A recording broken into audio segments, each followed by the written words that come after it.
Man, hunting season really needs to come back. I am like going insane. Cabin fever to the max. I need to go outside and do something. Now that that's out of the way. Hi, I'm Ian. I'm with 585 Outdoors. And today, coming at you with a tech tip. So today, I'm going to talk to you about something that we all, as hunters, are aware of. Especially deer hunters, elk hunters, anything that can actually has any kind of sense of smell that's stronger than our own. Wind. And there's something that every single hunter needs to have on their person at all times in the woods, and something you should definitely be mindful of all the time when you're in the woods or in the stand. That is wind and thermals. So how is this current actually working? Is the thermals going up, going down? What are they doing? What times of day they typically do whatever? And why does that matter? So one of the things that, like, especially if you're just getting into hunting, one of the big things that everyone talks about is you have to be, like, scent proof. Now, if you don't really want to spend all kinds of money on scent elimination products, like a scent locker like this, or a scent bag that does this, or an ozone thing that spends hundreds of dollars on these things, then basically that is the one thing that you put your hunting clothes in. Your boots stay in your truck, in the bed of your truck. You put your clothes in like a bin full of leaves and shit just to try and make it sound like you smell like thing. Smell like the woods, not human.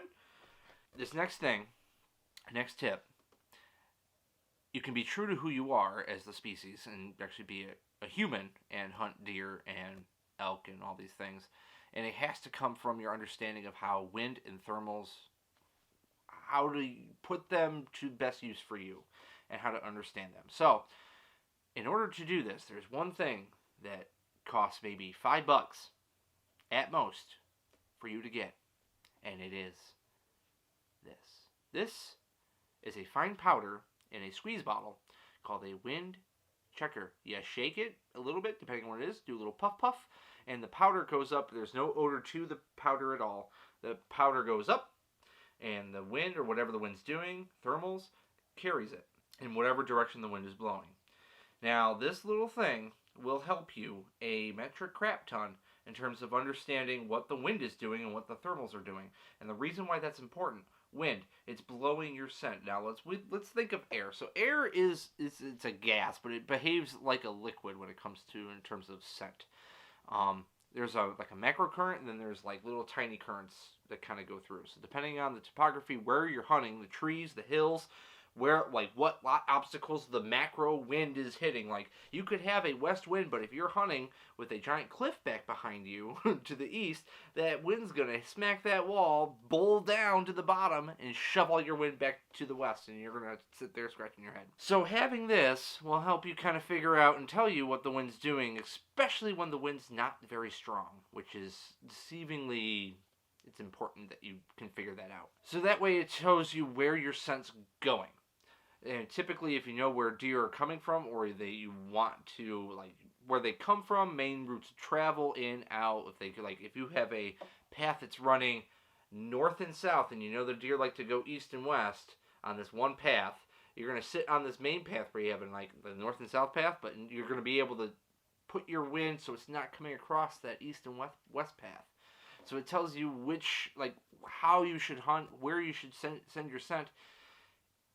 And this little tiny thing, or milkweed, anything like that, and that might be free, or you can just take a leaf and chuck it, but if it's super, super, like maybe 1, 2, 3 miles an hour, but you can get so much more information than just simply direction. And as you sit there and you watch it, you can watch how the thermals actually go, especially if you're in timber. The wind, the macros, so if you have a macro wind coming out of the west, which, back behind the house, that's the wind that we want, is a macro coming out of the west. But depending on how the trees and where your stand's location and the trees around it, the trees are going to move things. So if you ever taken running water and you have a tilted board with some pegs in there kind of going on the board, and you pour water and it goes down, and it's naturally coming down from the top part of the board and as it goes down, but as it interacts with all these little pegs here, it's going to shift it either going left or right, or sometimes there's a little bit of a bowl and it kind of comes back up as it hits certain things. Those little pegs are the trees or your landscape in which you're hunting in.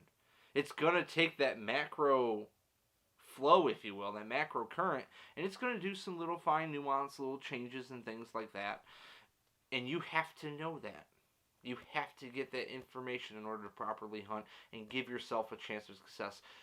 And this is without. This is just basic. Even if you have scent elimination stuff, you need to be paying attention to what the wind is doing and how it interacts with the landscape. Because 0.1% of you are still going to smell like a human, and that's all a deer needs. Or an elk, or a moose, anything. Now, the second bit of information, this will tell you what direction the wind is blowing, and you can actually watch it and see how the powder actually moves and shifts and goes back and goes down and goes up. Last part, I'm going to talk about that in a minute, but how it just moves and flows and how that air just interacts with the landscape in which you're in, which is then going to give you some vital information in terms of where you're going to set your stand-up, how you're going to sit for that night.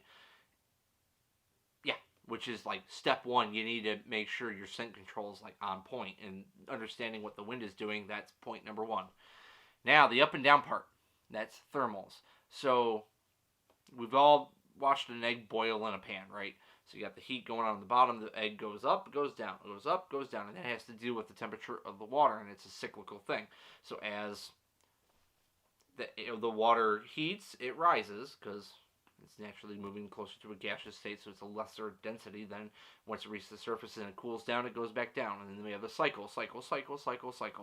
Same principle with air. In thermals, you have sometimes, like if you've ever gone on like a really still morning, right in the sun, there's no wind, and if you were to take this little thing and go puff puff, that powder would just shoot straight up in the air.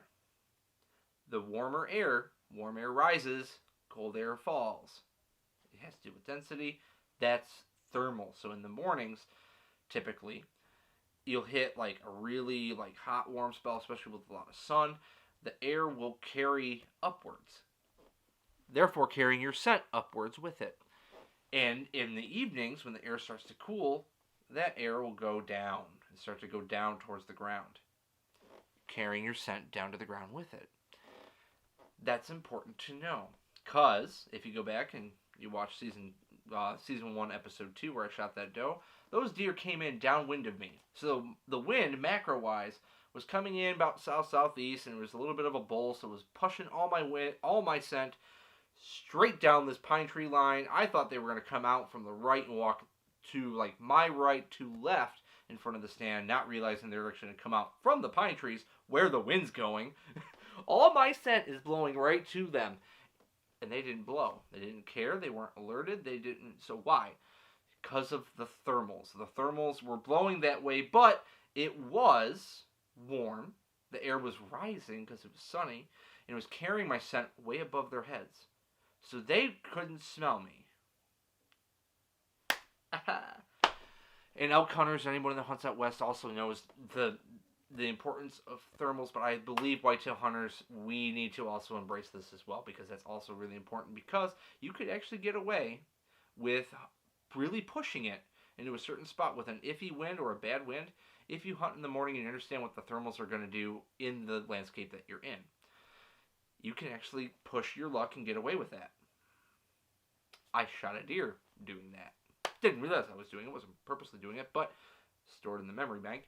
Now, talk about those evening hunts. So the evening hunts, especially towards when it gets colder, later October, November, and the air like just naturally just gets cold. We get into the winter. I experienced and saw this a lot more towards the end of the season, when the air just got cold and the thermals just tanked. And that's when you really want to rely on more so what the wind direction is doing, because the air is going to carry your scent down to the ground, if you're going to stand, down to the ground, and in that direction.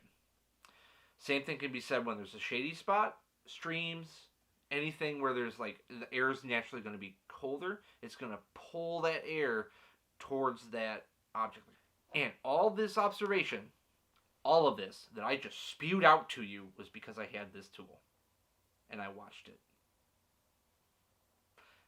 Best like $2 I ever spent. You can go to like your local Sportsman's Warehouse, Dick's, Cabela's, Bass Pro Shops. You can look on like any sporting goods place, and you'll be able to find something that's like a wind checker.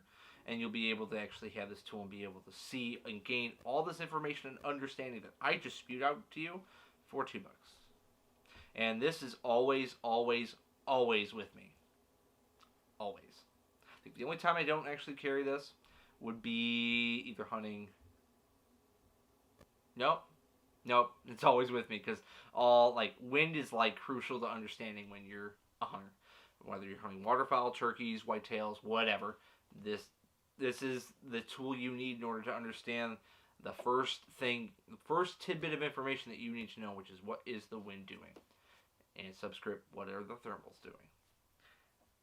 Tech tip, wind checker, get it.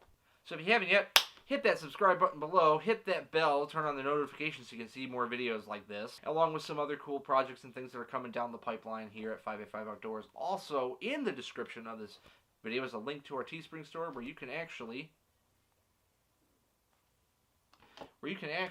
buy a hoodie, a t-shirt, a long sleeve, and rep your 585 pride and help us be able to bring this content to you.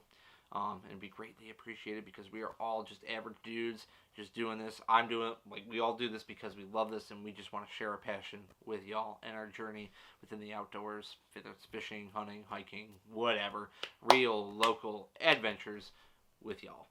So, thank you for watching this Tech Tip Thursday.